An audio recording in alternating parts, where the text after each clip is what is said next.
I'm Michael Woods, and this is the ATC Double Cut, where I talk about some of the turfgrass topics on the ATC blog, and I often do a monologue just talking by myself, talking with myself, and talking with you. But today I am pleased to have a very special guest joining me. It is Jason Haines, joining from Canada, the golf course superintendent at Sunshine Coast Golf and Country Club. Welcome to the show, Jason. Thanks for having me, Micah. Well, we have been in conversation about turfgrass topics for about a decade now, I think. I disremember exactly when we first started talking, but it would be about 10 years ago, I think. And I know you were one of the very early adopters. I mean, I can time this by MLSN because I know MLSN was introduced 10 years ago, and you were Yeah, one of the very early adopters of that. And so I suppose it's somewhere in that time frame when we first started communicating. yeah. I think I first joined Twitter in 2011, and then came across the MLSN, uh, and then started using it the day that I learned about it, essentially. So that was about 10 years ago.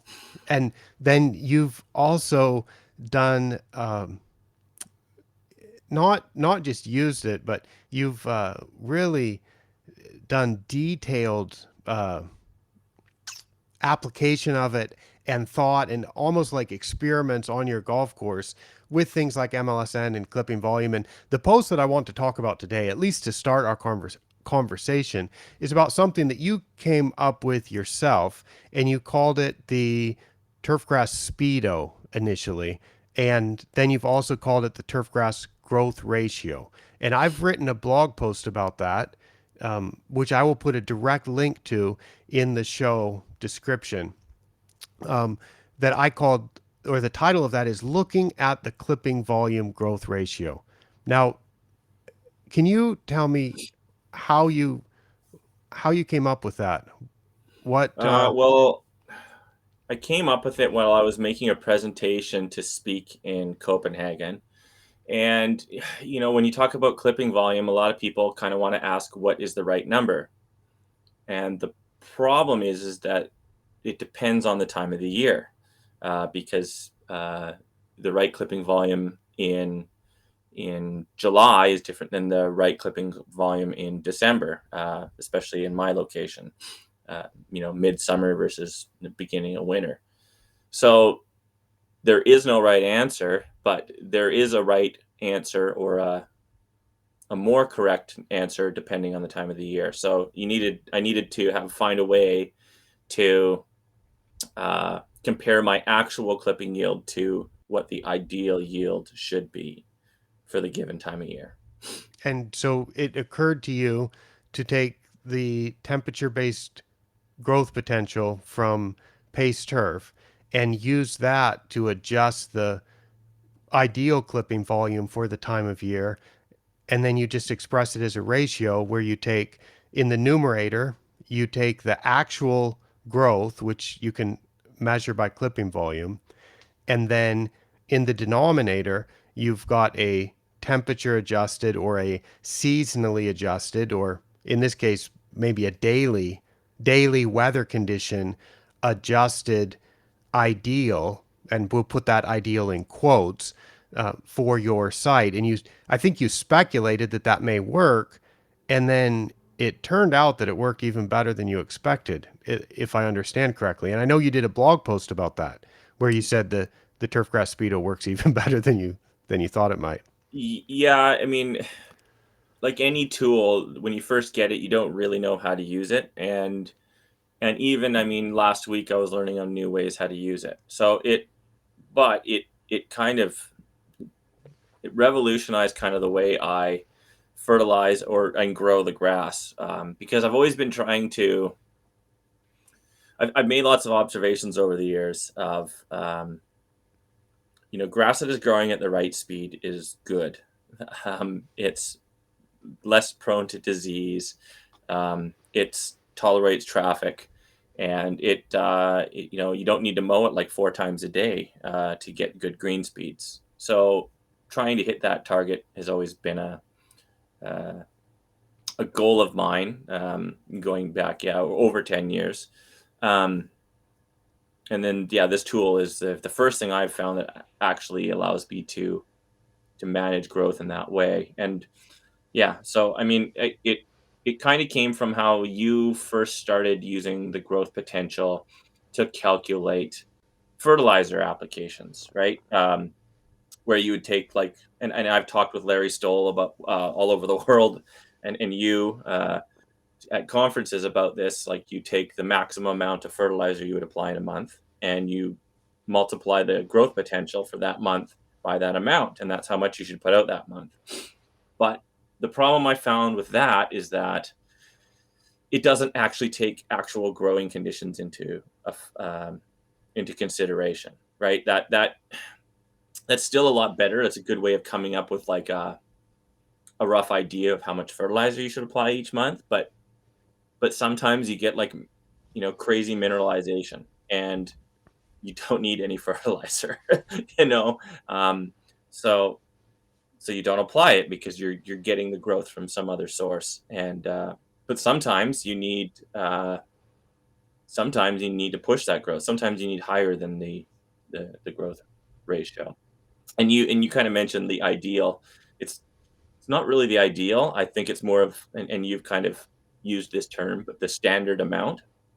Hmm. I would say that the growth ratio compares your actual yield to the standard amount that you should have based on the weather. And I've played around with that over the years, and I've come to the conclusion that the standard amount with a growth potential of 100%, so perfect growing conditions, is 20 milliliters per square meter per day. Um, and that um, it doesn't really, I mean, you can adjust that standard amount, but it's I more about don't I don't comparing. recommend it. I, Yeah, I don't recommend it, and I will explain why. But go ahead, uh, and I mean, and this is something I've learned from you, with other things, but it's a standard amount. It's not a target, but you're comparing what you are to that standard. Um, I would say, I mean, sometimes I go above the standard amount, for the weather. Like this spring, we had a very unseasonably cool and wet spring. We still had hundreds of golfers every day, and I needed growth. So I was growing it much faster than the standard amount. Right now, I am growing it much slower than the standard amount because you kind of trying to get the grass to harden off for the winter, and I just like a lower growth rate if I can get it. So that's what we're doing. So yeah, n- nice. So uh, the reason why I recommend not changing it is if you change the denominator to be site specific, the numerator the numerator is well, the numerator and the denominator are already site specific because you're in the numerator of this ratio, you're using the actual clipping volume, how much the grass is actually growing. And the denominator is already site specific because it is being adjusted by the temperatures that are actually occurring at your site. And the reason why I don't recommend changing what we would call the standard level is it then makes it impossible to compare locations. So I think, for example, if we took the bent grass greens at Los Angeles Country Club, for example, and let's say that they were just absolutely perfect at a certain time of year and everybody saw them on television. You know, I think the US Open is coming up there in a year or two and we may see them on television and they'll be absolutely perfect and people may wonder, well, what was the growth ratio on those greens if they've adjusted the standard amount, and let's say that they're using their standard amount would be 5 milliliters per square meter per day, all of a sudden you can't compare the growth ratio. So because you came up with the growth ratio and you picked the number of 20 as the standard, I say that the actual ratio itself doesn't matter. Whether the ratio is zero point 0.6, zero point 0.7, zero point 0.8, whatever it comes out to be, that doesn't really matter, but it's comparable from location to location, so long as that standard value in the denominator remains the same. Now, Jason, I realize we're talking here about numerators, denominators, clipping volume, growth potential. This could be a bit abstract for for many people, right? Obviously, right? Uh, how is it? What's it? But you're telling me that you find this really useful, and I understand that it answers a question that everybody has. People ask me this question, they ask you that question, they pose this question rhetorically. Um, how do I find the optimum growth for my site? And people ask this question a lot. They ask it over on the Discord server. So I know a lot of people around the world have this question, and we we kind of have this answer for it, but I'm going to admit it's not intuitive at first. It's not, for somebody who hasn't been doing this, it's not intuitive. It's maybe not easy to grasp how you might ease into this and make use of it. Do, do you Yeah, I have? mean, I agree. I mean, I see the role of turf manager, especially where the economics are marginal, where there's not a lot of room for error. I see the role of a turfgrass manager kind of requiring a higher level of math. Now, when I say higher level, I mean this is grade 9 math. Um, but if you don't use the math that you learned in grade 9 continuously, you forget it. I mean, I took calculus in grade 12. I couldn't do a lick of calculus today because I haven't had to use any of it. um, but I mean, for me, I learned a little bit of computer programming, and so this is all automated. This whole system here requires for me zero effort. I show up in the morning and I look at my chart, and it tells me what I need to do, or it doesn't tell me what I need to do, but it gives me enough information so I can make a better decision. Like, do I need to put fertilizer in the tank today, or not? Or do I need to put PGR in the tank today, or not? Or do I need to cut greens even today, or not? So, um, yeah, I mean, it is abstract. I think about this a lot. Like, how can more people do this? And I've released a few spreadsheets over the years for people to copy, and It, there's my link is to my blog. Yeah, so I put the link to Jason's blog up. So if you're listening to this and not watching it, you can pop over to YouTube and watch this, or you can just look in the description or show notes, and I will put a direct link to Jason's blog, which is Fusariumi, Fusariumi.blogspot.com, right? That Yep. FUSARIUMMY.blogspot.com. So probably to make sure you get the spelling of that very intriguingly named and perhaps aptly named blog, um, you may just check the show notes and click on the link there. But do you still have that spreadsheet available for download? Yeah, it's still on there. I've thought of ways to make it a little bit more user friendly, and I'll probably, if I ever get more than 5 minutes to think about grass, I'll put one together that people can use, because it's pretty basic in the realm of like computer programming or spreadsheets. But I mean, I realize not a lot of people have those skills because they are pretty bizarre. And I mean, I've Hmm. invested thousands of hours probably learning coding and spreadsheets, and I'm horrible at it still, but good Yeah, enough to but make. yeah, that's it's the same with me. By brute force and a lot of hours and a lot of trial and error, I am able to learn and make progress with the type of data analysis and research and so on that I do. So I certainly appreciate all the insight that you have about this and being so willing to share it. So if anybody hasn't checked out Jason's blog, it was offline for a little while, but he brought it back up at that address. And I would encourage people to check it out because it's still got all those classic posts about his thoughts and insight into greenkeeping. Let me show a chart, Jason, that I put in this blog post.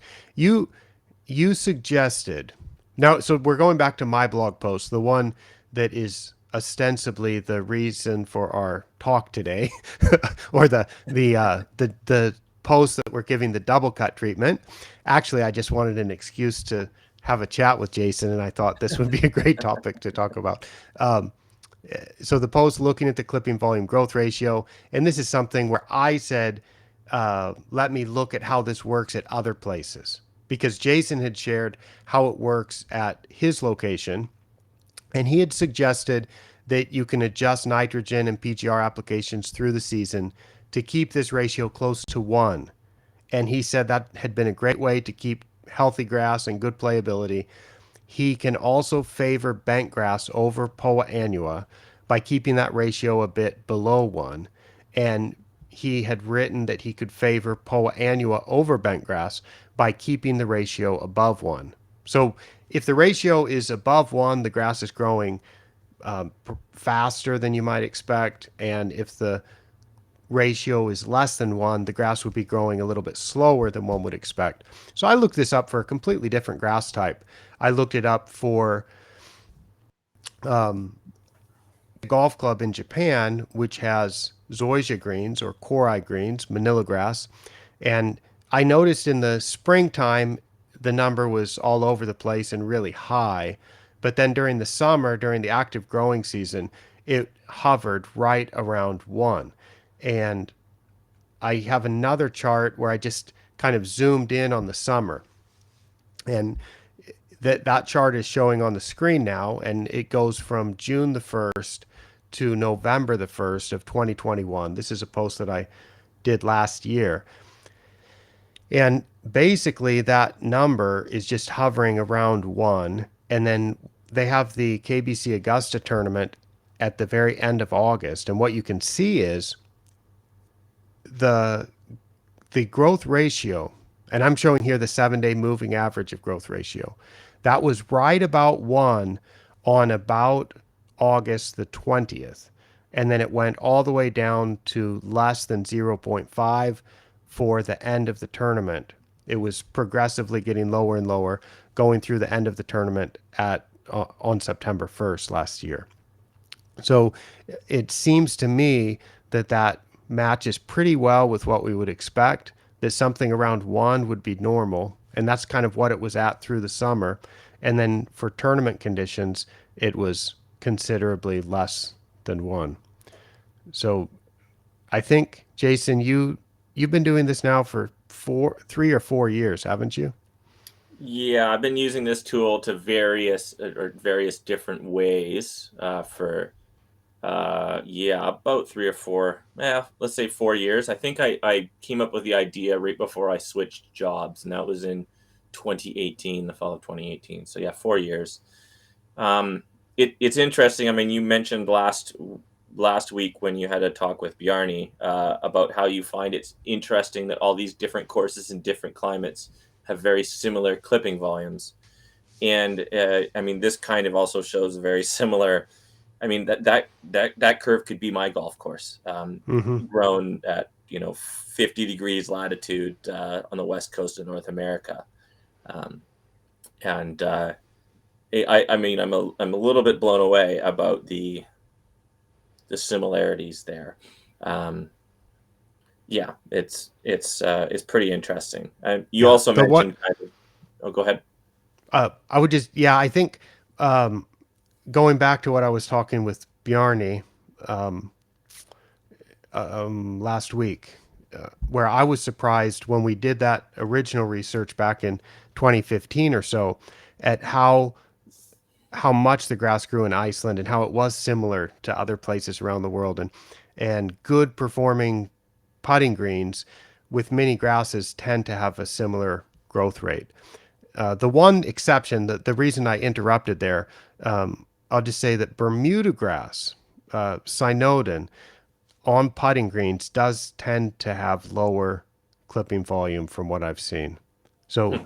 good performing Bermuda grass, even though we think of Bermuda grass as having a rapid growth rate, for some reason, when people are collecting clippings from those, I often see the clippings on Bermuda grass is it's considerably less. Now, I would like to have some more data on that, but anyway, we'll for now it seems to me that it if this was Bermuda grass, you maybe would expect a lower number.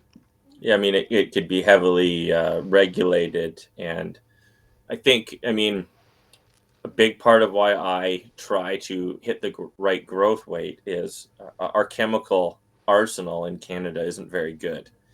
And my years of kind of at my previous golf course, Pender Harbor, I mean, I kind of took it upon myself to try to reduce that chemical use just because we were really poor, but also with the tightening regulations and loss of certain chemistries, it seems like every year now.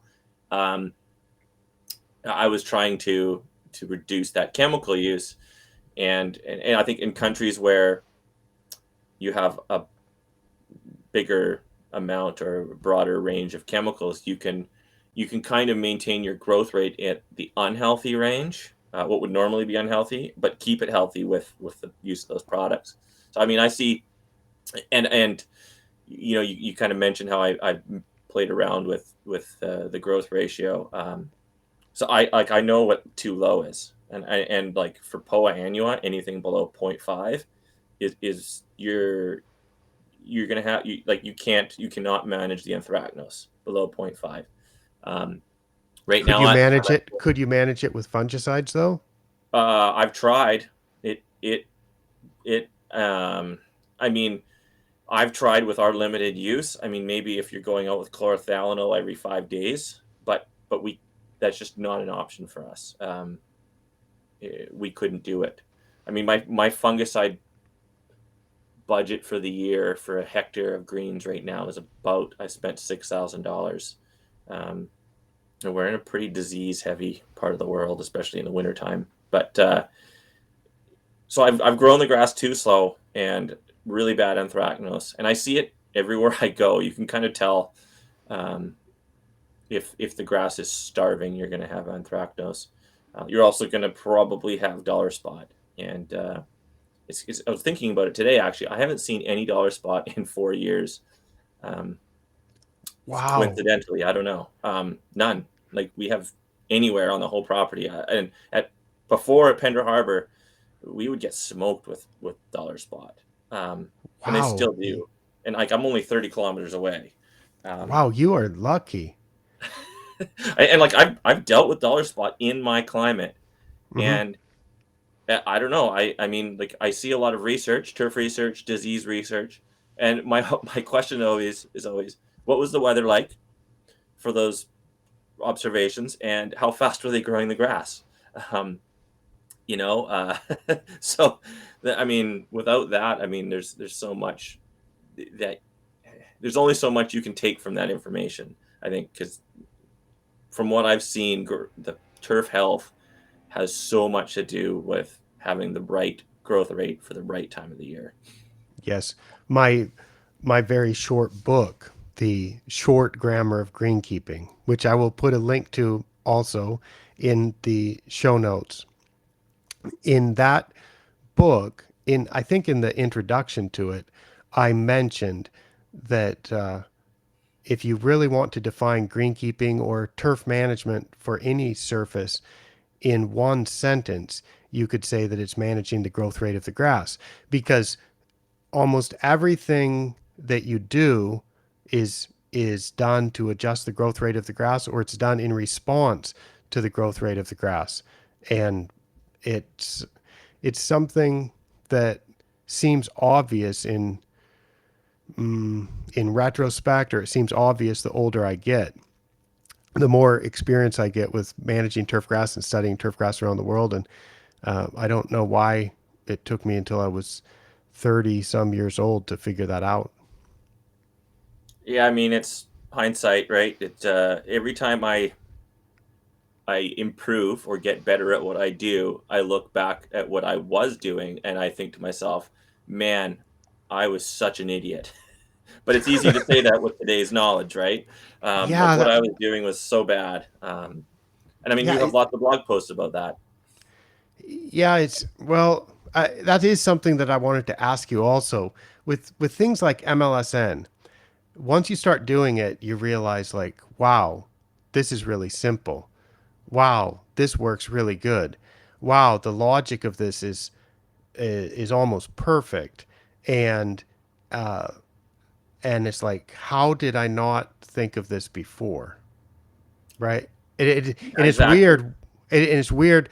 Things like clipping volume. How many hundreds or thousands of times did I mow grass and just throw away the clippings without noting how much the grass was growing, without realizing how valuable that could be?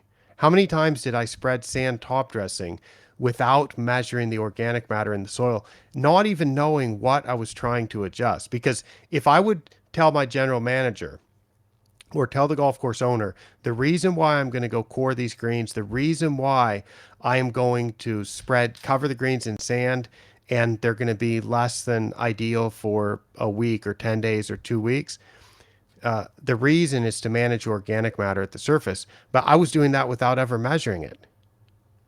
And I look at that and I'm like, how did I not realize that you could just simply measure this and then it would be a lot more accurate? So that's the OM246 that I think is really useful for assessing what the effect of the organic matter management practices are. It's like, if you need to do more organic matter management, OM246 testing will tell you. And if you can get away with a little bit less, which is going to lead to improved number of days, more days in the year with good putting conditions, OM246 can tell you that also. So I don't know. What do you think it is that makes us stumble on these things that are so, or allows us to stumble on these things that are so obvious in retrospect? We need a philosopher on here to Y- explain that. Probably, and I've never taken any formal philosophy course, education to kind of to know that. But I mean, it's something that I realize, and I mean, it's just baby steps, and I mean, it's just a continual progress, and I mean, I don't know. I mean, yeah, I mean, as soon as I know it all, I'll be the day I die, probably. Well, that's the Yeah, smartest I'll be, anyways. And yeah, yeah, yeah. We but just I have mean, to so, keep yeah, learning. yeah. You mentioned also in your book, which is I mean one of my favorite books in the turf industry. You mentioned about like the most sustainable grass, and you kind of define that, and that's the grass that has the highest growth rate with the lowest amount of inputs. And the interesting thing, and you already kind of brought it up about promoting bent grass or promoting POA with the different growth ratio. Um, but this is kind of self-adjusting for that. So in my case, I have predominantly POA greens, but we are transitioning them to bent grass for reasons of disease, mostly disease and climate. Just having something that can handle hard winters and hard summers a bit better than POA. And with our lack of chemicals, it's more difficult to keep that um, POA in good condition. So, anyways, the more bent grass you have, and a bent grass will have a higher growth rate for a given amount of nitrogen. Um, so, the In more your bent grass you climate, have, in yeah, your climate, right? yeah. I mean, if it, we don't ever get too hot for bent grass. Not even close. So, I mean, if you're in a transition zone, yeah, your growth potential is going to be dropping off for bent grass pretty steep in the summertime. But anyways, for us, it's POA versus bent grass, and in my climate, it's kind of seen as impossible to grow bent grass. It's impossible to fight POA. I mean, every year we're seeing like pretty big double digit percentage gains in our greens. Now we overseed because it has to be a fair fight here. If you don't Hmm. add seed, the POA is adding seed. But back to the sustainability part is the bentgrass has a higher growth rate for a given amount of nitrogen than POA. So the more bentgrass you have, the higher your growth rate is going to be, and the less nitrogen you need to apply to hit those growth ratio targets. So it kind of self adjusts. Like the greens that I have right now that are predominantly bentgrass, and by predominantly I mean probably 60% or more. They have much higher growth rates. And it's with the new varieties, which we use the 007 or the Dominant Extreme 7 blend. Um, the new varieties outperform POA all seasons, all 4 seasons. It's first out of the gate in the spring. It loves the heat in the summer, and it doesn't really mind the dark winters either.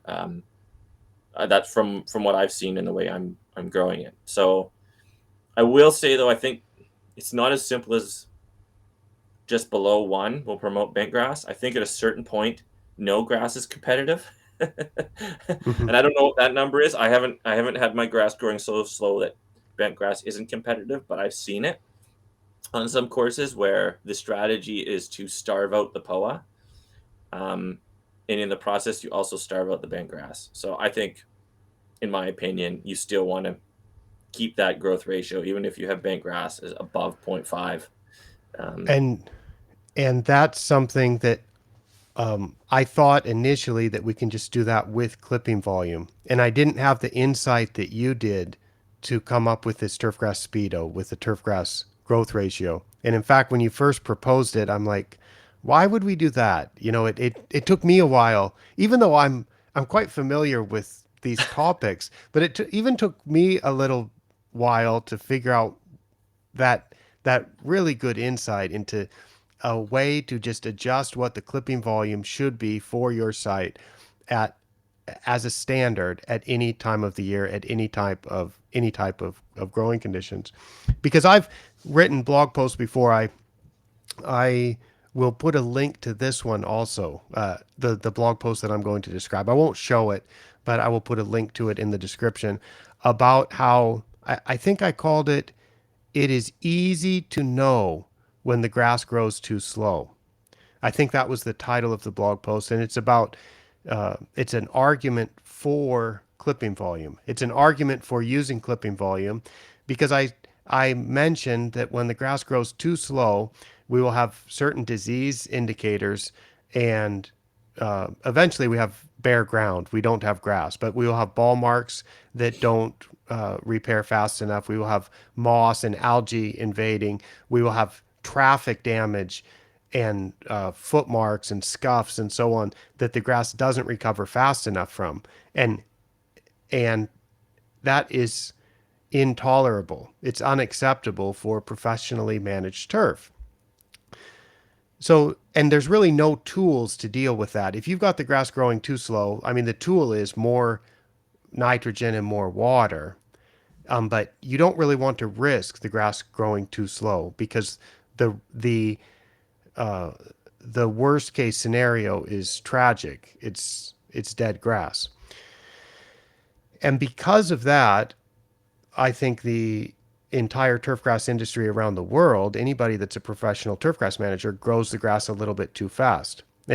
And by too fast, I don't mean that in a negative way. I just mean it in a, let's just be honest with what we're doing. We're growing the grass so fast that we don't have to worry about dead grass and bare ground, right? Because if you push it too low, you get all these nasty problems that uh, are difficult to recover from. And I was making an argument for clipping volume, saying clipping volume allows us to measure how much the grass is growing so that we can tell relatively if we're closer to that low level where the grass is growing too slow and it might be at risk of dying or we might be at risk of bare ground at some point, or whether we're growing the grass 2 or 3 times faster than that level at which we can cut it back, cut back the growth rate a little bit, reduce nitrogen, increase growth regulator, reduce irrigation, or so on. And the problem with that, though, if we just look only at the clipping volume number, is it doesn't adjust for our geographic location and our time of year. And so, Or the mowing frequency, or like, the that's correct. That's correct. Because if you're mowing 4 times a week versus mowing uh, a double cut every day, you're, you need to adjust that and normalize it somehow. And what the growth ratio does is normalizes it, and it adjusts it for, whether you're in Copenhagen right now or whether you are in San Diego right now. Those are different temperatures, and you might have the same types of grass. You could be growing creeping bent grass in Denmark. You could be growing creeping bent grass in San Diego. But in late September, when we're recording this episode, I would expect that San Diego may have some different light conditions and some different temperature conditions than you would in Denmark or in British Columbia. and different traffic conditions as well.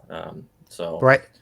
And yeah. so you can, and you mentioned the self correcting aspect of this, where I think it's like when you go back to the growth potential and nitrogen, it's self correcting because people say, what should I use to link uh, nitrogen and growth potential in terms of my maximum nitrogen amount? And I say, well, the standard might be 2 grams per square meter per month or 3 grams per square meter per month as a maximum that you would multiply by the temperature based growth potential.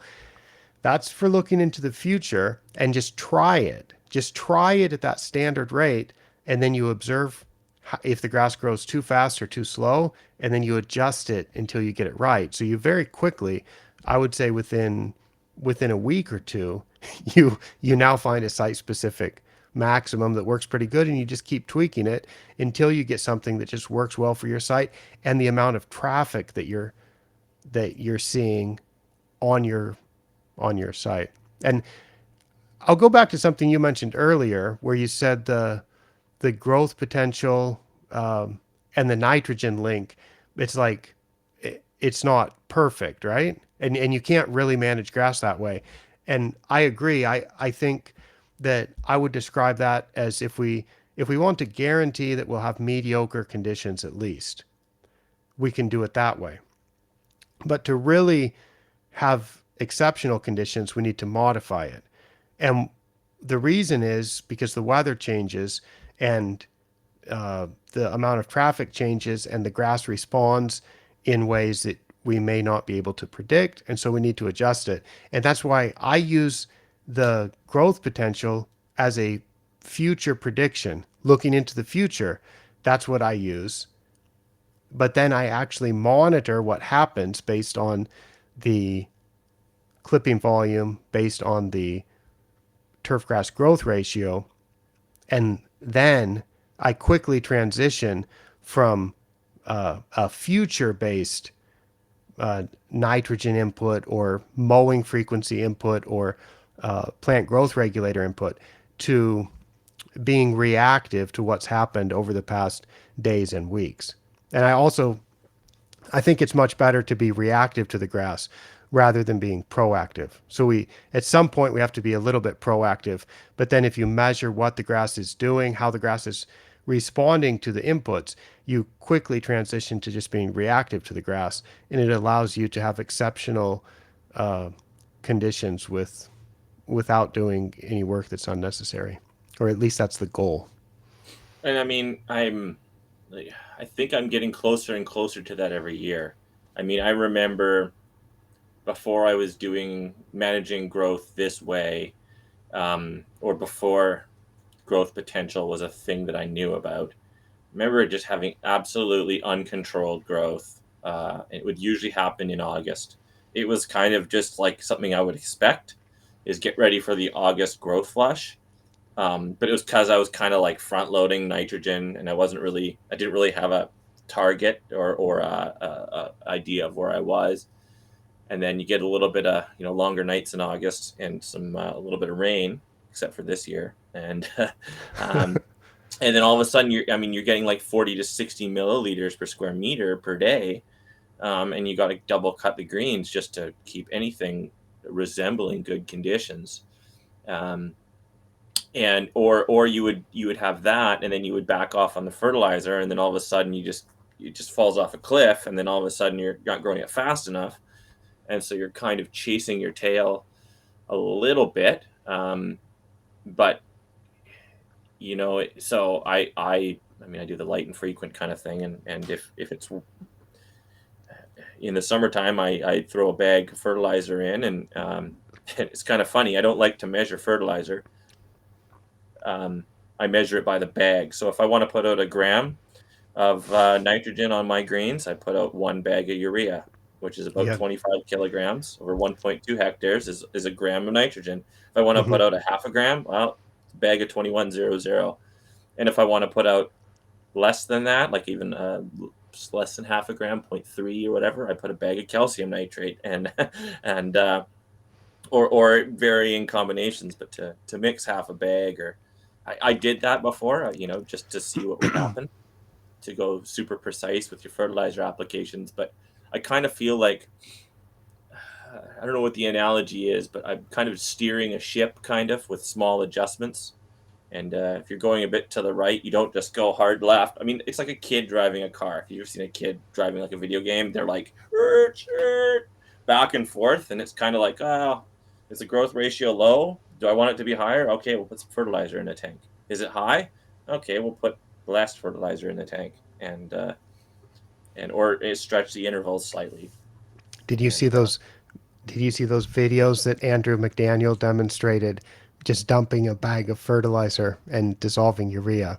And he does it the exact same way, where he doesn't like measuring it either. So he knows that one bag gives him about half a gram for the flow rate that he's got on his sprayer.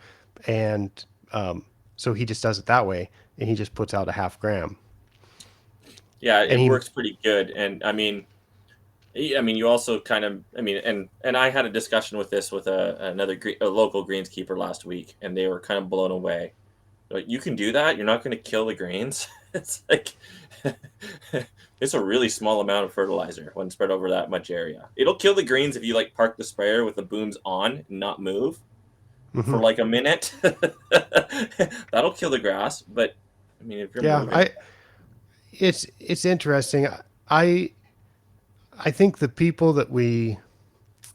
turfgrass industry is very big, and sometimes we talk with we can't have, it's difficult to survey the entire turf industry, and obviously, I work in a lot of different countries, so when I say turf industry, I mean globally, and it's different country by country. But if you saw the ATC double cut where I talked with Frank Rossi, and we mentioned urea, and I said that there's a lot of people that don't realize that you can just apply urea and get the same results as you would get with any other nitrogen fertilizer.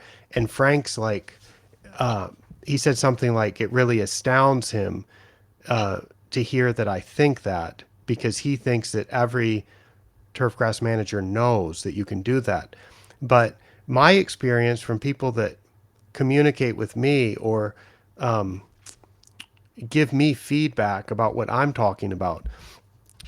And knowing my background, I had a 4-year degree and had done internships at a lot of golf courses, and it never occurred to me that I could when and then when I became a golf course superintendent and I was working at a high budget course that suddenly ran out of budget, it had never occurred to me until Ed Etchels told me that one could just melt down urea and spray it on the greens and get great results. And I've told that story before about how I figured or how I learned about that, and I haven't really ever gone back because it gives me complete control over exactly. I like to weigh it out. So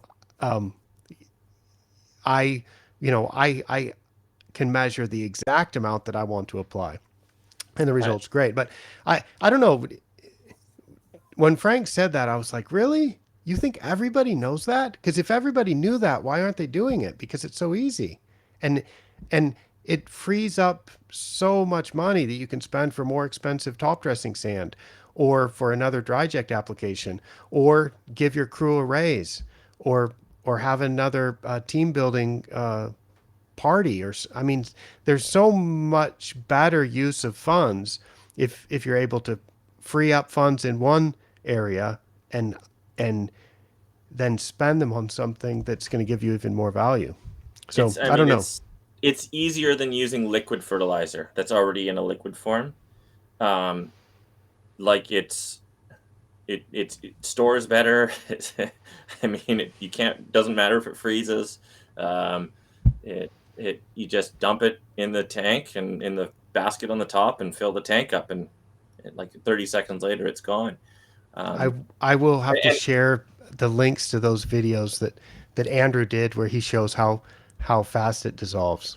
I mean, and it's kind of funny. I mean, I remember when I first did it, uh, because I used to use liquid fertilizers and all that fancy stuff, and I thought it was like, this is crazy. I thought I was going to kill the grass, and then the more you do it, the more comfortable you get with it. And I've never killed the liquid grass except for sprayer malfunctions. But it doesn't matter what you have in the tank if you have a sprayer malfunction, like you blow your transmission midway across the green and you don't realize it for a few seconds and your booms are running while you're not moving, then yeah, you're going to have some dead grass unless you water it out.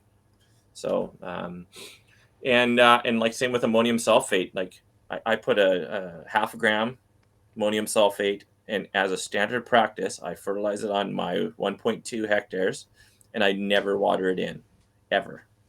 I almost never water fertilizer in. And you mentioned like the cost this year. My fertilizer cost for greens, this is nutrients, um, no other chemicals, just nutrient fertilizer, is $450. And Is that fertilizer, this Canadian, Can and fertilizer prices this year have doubled in my hmm area. So yeah. that is twice the price I would have paid last year. My total golf course cost right now is just over $4,000. There's some problems on my golf course, but they aren't fertilizer related. They're mostly irrigation related. Um, so, I mean, uh, yeah, I mean, fertilizer is not really, and like the actual rate, the more I think about it, it doesn't matter except for having a record of what you did. That's the only reason. All I want to know, and when it comes down to fertilizer and using this growth ratio, is, I mean, why do we apply fertilizer, right? Like nitrogen specifically. It's to make the grass grow faster, right?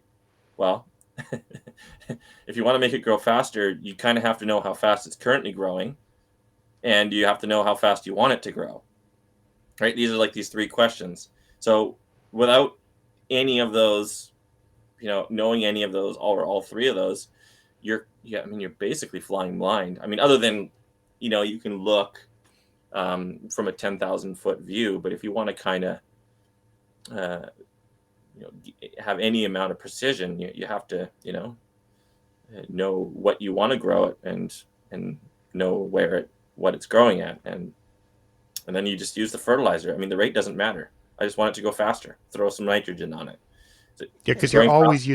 you're always using low rates anyway. So it's just you're talking about adjusting the rate within, or you're talking about applications, but always at a relatively low rate. So it's just Yeah.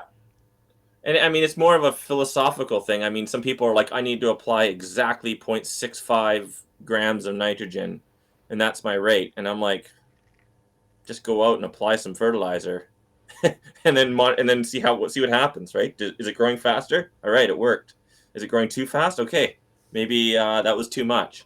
But I rarely ever have a too much anymore, anyways. But right. So you put it out in small amounts and then you evaluate, and eventually you're better able to predict how much uh, is going to be the ideal amount at any time. yeah, And that brings up a question for me because you mentioned how much you're spending on greens, which was 450 Canadian up to this time of year. yeah, 459, I think exactly. Yeah. Okay, that's a and how. 1.2 hectares of greens, Yep. which is about three American acres. Yeah. The greens are smaller, but that's what I spray when I fertilize the greens. So, I got yeah. it. Yep. So that, and we've been talking about growth ratio on greens and so on, and clipping volume on greens. Do you do anything on fairways to try to assess how much it's growing, to to apply this level of precision I base to it off of fairways? greens. I base it off of greens. Um, and it turns out to be about 50% of greens. So I kind of look at what I've done on my greens. I also use my eyes, and it's a pain in the butt at my course. I have half of my course is sand capped, and it requires double the amount of nitrogen or more, 2 to 3 times as much nitrogen to get acceptable turf quality as the original soil based. This original soil based, I think up until July, I had put a tenth of a pound, or what is that? Half a gram, or no, yeah, half a gram of nitrogen on half of my golf course fairways, and I was still getting like way too much clippings. Um, so yeah, that's it's basically I just kind of use that because I Because you have so don't much really have an easy variability. way. Yeah, You've got variability in soil type and organic matter content, and thus nitrogen mineralization and water storage, presumably across the fairway soils or plant available water. So that's all going to lead to differences in growth rate. But tell me again, you look at, you're measuring on the greens, and then yep. you assume that you're going to be proportional to that at about half the level. You said like it's about half of that in fairways. Yeah, yeah, about half, maybe a little bit more. Again, I Now, are you saying about nitrogen input yeah, is right? Is going to be about half on fairways, but you do it proportional to the way the greens are growing, because you're just yeah, saying you're assuming that the fairways are growing in the same temperature environment, the same weather growing environment. So, and it's the same grass types. So you're going to expect that they're going to be responding with the same curve that you're getting on the greens. yeah. And I use my eyes, but I also don't apply fertilizer evenly on my fairways. I do like a general application, but then I go out all the time and we just call it fertilizing, and it's in areas called high traffic rough and shitty grass. And we, like with a boomless, I drive along my cart paths where the grass is not very good, and I give it more. And I do it often with a little hand spreader Hmm. because I still have some old granular from before when I started at this course. I still have some old stock I've been working my way through, and I just go around and look for bad grass and that's not growing fast enough, and I make it grow faster. And so there's not really, it's in a way it's more precise because it's site specific, but I don't really have a way of tracking how much I put out other than the total quantity. But some Oh, areas get a little bit more, some get a little bit less, and some get a lot more. Like high traffic areas around tee boxes, like you can see the traffic pattern. You just walk up and, but I don't blanket fertilize rough, but I do there's fertilize rough a lot. But wow, very Jason. It almost sounds like you're putting a little bit of art into the science of greenkeeping. But yeah, I think I've said many times that people question whether turfgrass management or greenkeeping is an art or a science, and I think it's an art, but the science can be really, really useful to help you do the art better.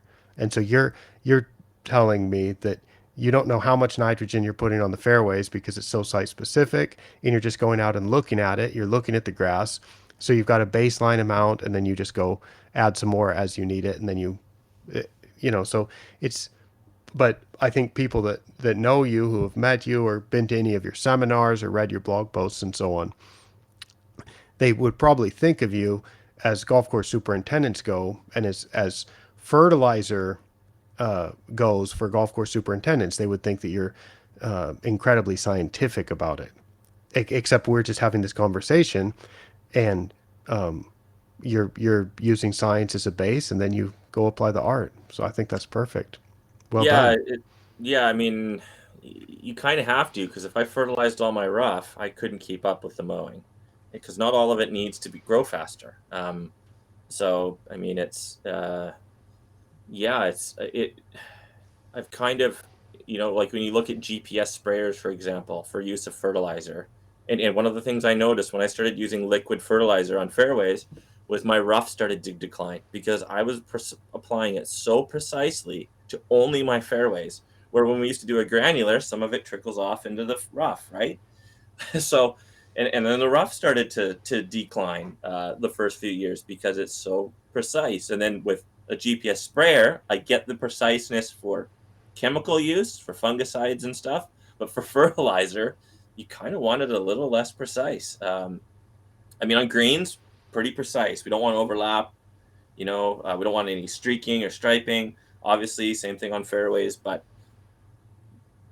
you kind of, to get more precision, to get more uniform growth, you kind of have to apply fertilizer in a kind of ununiform way. um, and and yeah, I kind of, because fairways are so big and so variable, compared to greens, which we can micromanage. I have to, yeah, to get the growth rates I want, I have to basically just wing it. And it's pretty easy. It doesn't take that much work. And it's really easy just to have a pail of fertilizer and a little spreader in your golf cart. And as you drive around, you see some bad grass, just give it some fertilizer. So that's what we do. That's awesome. Yeah. I'm glad to hear that. That's very good. And yeah, I like the idea of just generally basing what you're doing on fairways on how the greens are growing, because the greens are measured and to a high degree of precision, and so you know exactly what's happening on greens, and it must be that the fairways are responding in a similar way. All right, Jason. Well, thank you. I am really interested to hear what people think about this. I think we've talked for long enough. Yep. And I just wonder if people think that this is absolutely out there and irrelevant and almost unapproachable. Or if people think like, oh, that's intriguing. Yeah, I can easily do that. Because I know, and you know, that this is something that's easy to implement. You just put the numbers in a spreadsheet. It takes very little time to measure the clipping volume. Everybody is paying close attention to the weather and has their weather data, whether that's from an on-site weather station or from some other excellent service that provides weather data for a location. So everybody's got that, so they can easily get the growth potential, and it's easy to do this kind of stuff. But I think for a lot of people around the world, they're like, how would I even get started? So it may be that people watch this or listen to this and say that was crazy. That's not the way that I could ever do greenkeeping. But I have an idea that 10 years from now, 20 years from now, this may be a pretty standard way for people to think about how they're managing grass. So I thank you for joining me today. Thanks for having me. I really have liked watching these double cuts that you've been doing, and with all the different guests, especially. And Do yeah, you do it's you do you prefer guests or monologues? uh, depends. I mean, I actually know I really like the one where you had Joe on, where you talked about some of your least viewed um, posts. That was good, especially with Joe, because he's quite more well cultured than some of us greenskeepers. So I think that was especially good, especially for that one. And because I mean, I don't think I read those posts either. So Right. It's funny. I've written thousands of blog posts. I think the ones that are live on my site right now, they're maybe 600 or something, and you have to go find my old site to find some of the other ones. And I gradually add them, and I keep writing new ones. I think I've written eight new ones in the month of September already. I was just counting yesterday, thinking, should I do another blog post or maybe wait a little bit? But I'm so interested in sharing this type of information, and I'm passionate about turf grass, and I'm continuously learning, and I like to share what I'm learning and what I think is interesting because I find turf grass around the world to be so interesting. And yet there's some of those posts that just absolutely bomb. And it could be because I posted on a holiday weekend and people are busy. It could be that I posted at the wrong time of day and people just don't see it. And it could be that the topics are just very uninteresting. But I think it's going to be, if Joe will continue to join me, I think we can have some regular segments because at the rate at which I post blog posts and have done over the past 14 years or so, there naturally are a number of them that I am quite fond of, but that they have absolutely bombed and not very many people have seen them. So it's fun to talk with Joe and he can speculate about why that may be. And and it just gives me an excuse to bring them up again. Well, I can totally relate about blog posts that bomb. I write about grass and spreadsheets and math. Yeah, grass and math. Yes, I suppose some of the math ones probably don't get read more than once. Three hot topics right there. Yep. All right, Jason. Well, thanks so much for joining me, and thanks to everybody for watching and for listening, and for your interest in this type of topic. And I'll be interested with this episode especially. If you want to send me some feedback about this, because I think the growth ratio is so useful, and we tried to introduce it here with a bit of a casual conversation, but I don't know that there's a lot of people out there actually doing it. The same thing with OM246, which is, I am going to close this episode pretty soon, but that's something also that I just think is incredibly useful. And there's a lot of golf courses that have been doing this for more than 5 years, and they're getting great results with it. And then there's other places that haven't even tried it yet. And I'm like, what are you waiting for? Here's something that's pretty useful to evaluate if the sand you're applying combined with your growth rate is leading to a increase, decrease, or consistent level of soil organic matter. So yeah, I guess I'll be talking about OM246 on some upcoming episodes because it goes into the prime sampling season for that. All right, Jason, thank you. Anything else you want to say before we sign off? Nope. Thanks for having me. Cool. Well, thank you for joining, and I will sign off and be back again soon with another new episode for ATC from Bangkok, Thailand. I am Micah Woods.